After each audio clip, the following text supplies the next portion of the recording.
Now, this is something I added because I know about the app that I built. And this app does not currently use a database. It uses in-memory storage, which is fine for an app like this because it's just generating info and then you refresh the page and it does it again. So it's not trying to store user info or anything like that. But what's going to happen is when you use in-memory storage and it goes out to a payment gateway, if you don't tell it to store and pass that information back like this, it's going to end with the payment gateway and try to bring people back to the page to see the recipe, but it'll be the start over page, the fresh, no memory loaded page, and they'll lose the recipe they paid for. We'll see if it gets that right on the first build or if we're going to have to restate that fact. Want the styling and functionality remain the same, and then tell me the variables and I'll put them in the .env file with Stripe keys. Okay. And then last thing I'm going to do is tell me if you understand this task. And if so, I will provide you with Stripe integration instructions. Then finish with do not make changes. There's one piece I forgot. Review all associated files and functions and routes to make this possible. So we're loading it up with our task, what we want to do. Send that over here. And while that is thinking, we're going to go back to this and recopy this because I dropped it out of the clipboard. And I want to show you how to do this in Stripe in a way that you can actually test all of your functionality and never affect your main Stripe account. Because you don't want to be sending tests that break or fail or have incorrect information to a live Stripe account until you have the integration fully working. And Stripe actually makes it very easy to do this with Stripe Sandboxes.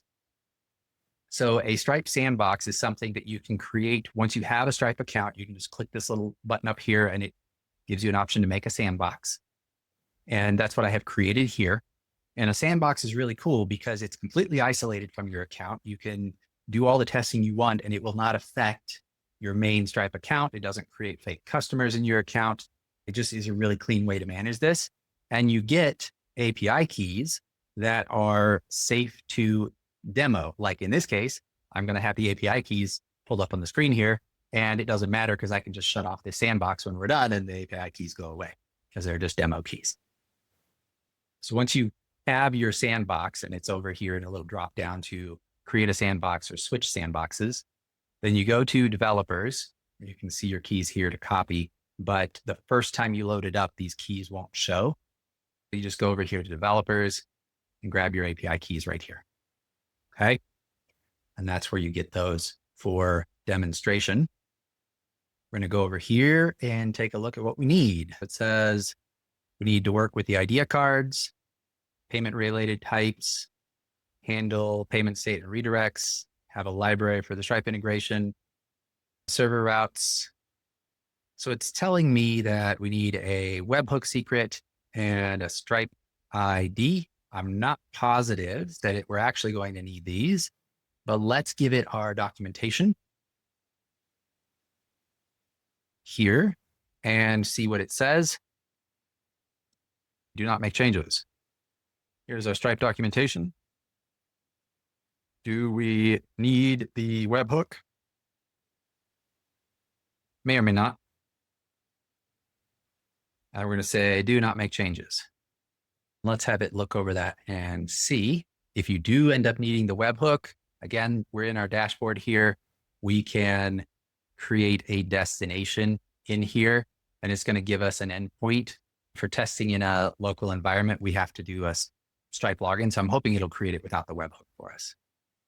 Let's do it without the webhook in this case because we're on local. And that just is an extra adventure that you don't need to go through just for this sort of project. If you are doing things like a lot of future actions based on statuses, maybe you're triggering automations and things like that, the webhook is a good idea. But setting it up for local, you have to go through and set up your CLI interface. So we'll save that for a more advanced integration later. Let's do this without webhooks. Do you have all you need in order to proceed. And let's go ahead and put in our information here into env file.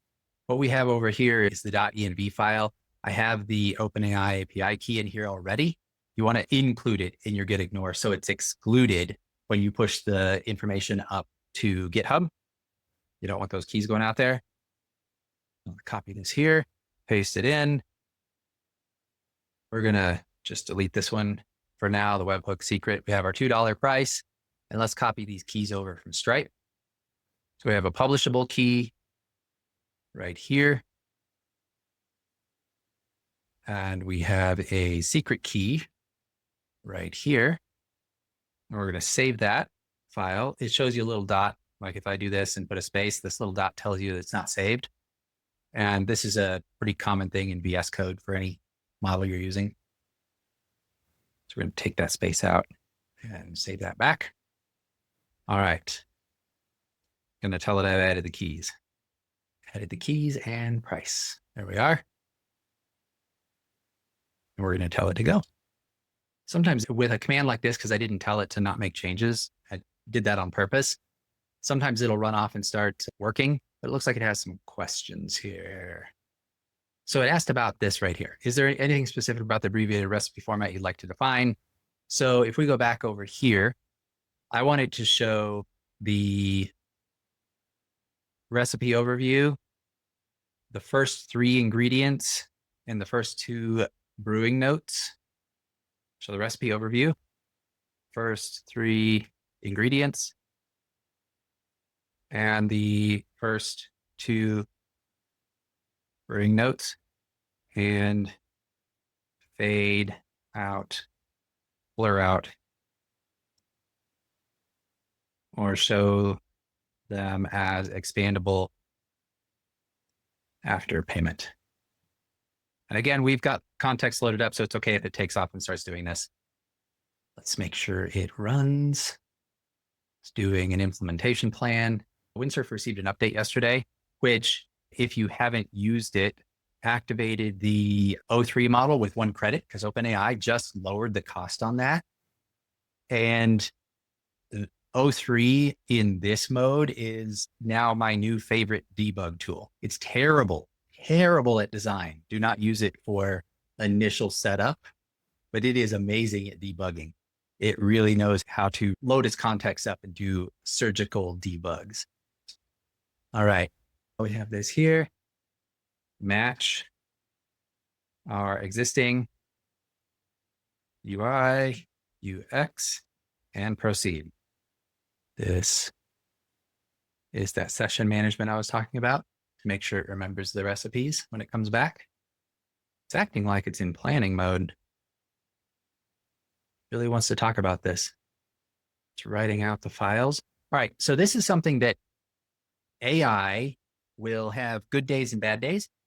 Right now, it appears to be having a verbose day where it wants to talk about stuff. Doesn't want to execute a task. So at this point, we've had a pretty in-depth conversation here. And in my opinion, the context window is getting pretty full with what we're trying to do here. It's going to write all this out, and it's giving me ideas about what it's going to do, but it clearly is resistant to doing the task right now. So what I'm going to do is let it finish its description of the task that it's going to do. And then we are going to copy this response and bring it into a new chat so we have fresh context to actually do this build. This is at this point too full, in my opinion. You could proceed here, but I think it's going to get lost at that point. And I want to start a new chat. And I'm going to switch models out of thinking because this one's feeling like it just wants to be chatty today.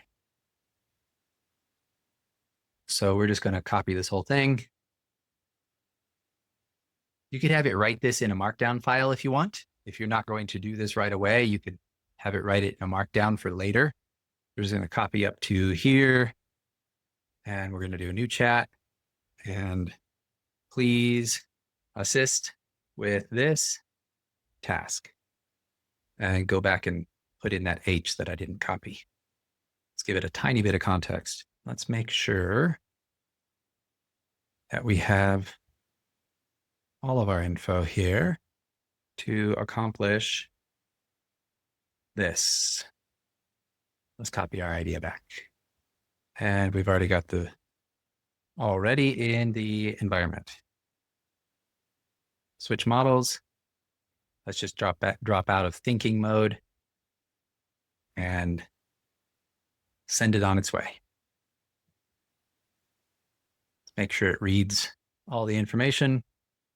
Now, for the sake of example, since this was built in Replit, I have executed this same process in Replit. So you can see how Replit executed it.